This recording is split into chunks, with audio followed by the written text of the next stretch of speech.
All right, so sprinting fast is all about angles, right? Sprinters get to a certain angle that they could push away from the ground or manipulate speed to where they're in control of the direction they want their body to go in. So anybody could go to the track and just run, but Olympic level sprinters have figured out how to manipulate gravity and push off one leg onto the next leg. So think about what I just said there. Pushing off one leg onto the next leg. So what I like to do, or what is one of the top secrets, is training in a staggered stance. Let me show you what that looks like. Think about what happens when you're sprinting, right? You're on one leg, then onto the next leg. So sprinting is literally leg, right? You're on one leg onto the next leg. So as a sprinter, we're never in this position when we're sprinting. We're never like this. We're never like, right? We're always like, so hence the staggered stance. So try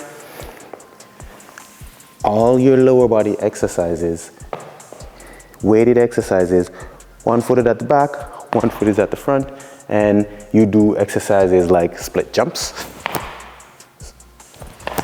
right? Or you do exercises like step backs.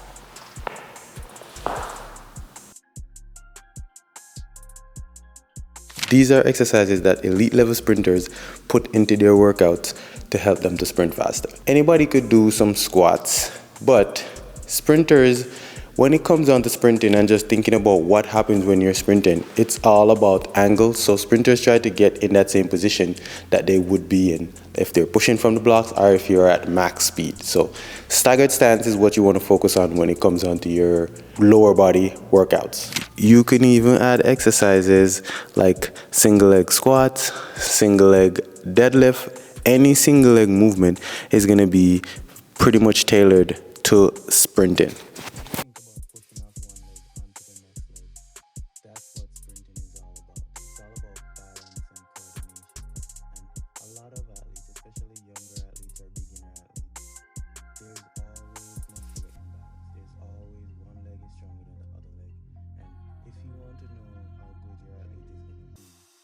How well can they balance on one leg and on the other leg?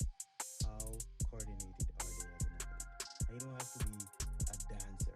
It's just being able to push off one leg and onto the next leg efficiently. When we think about single leg strength, the focus is not going to be lifting as heavy as you can all the time.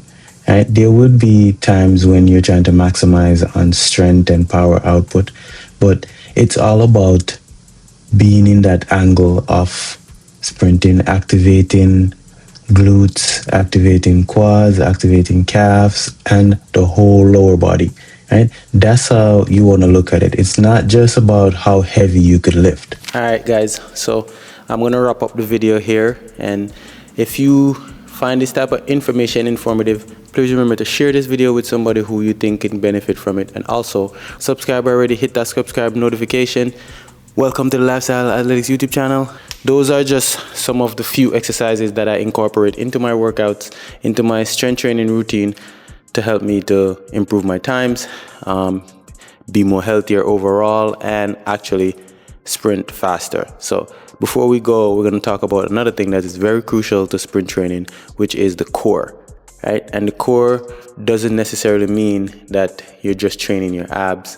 It means hamstring, glutes, lower back, even shoulders and your abs, right? Everything that stabilizes your body when you're trying to produce force is considered to be the core, which is all the major muscles. So these are a few of my exercises I've incorporated into my strength training routine, right? That helps me to sprint faster.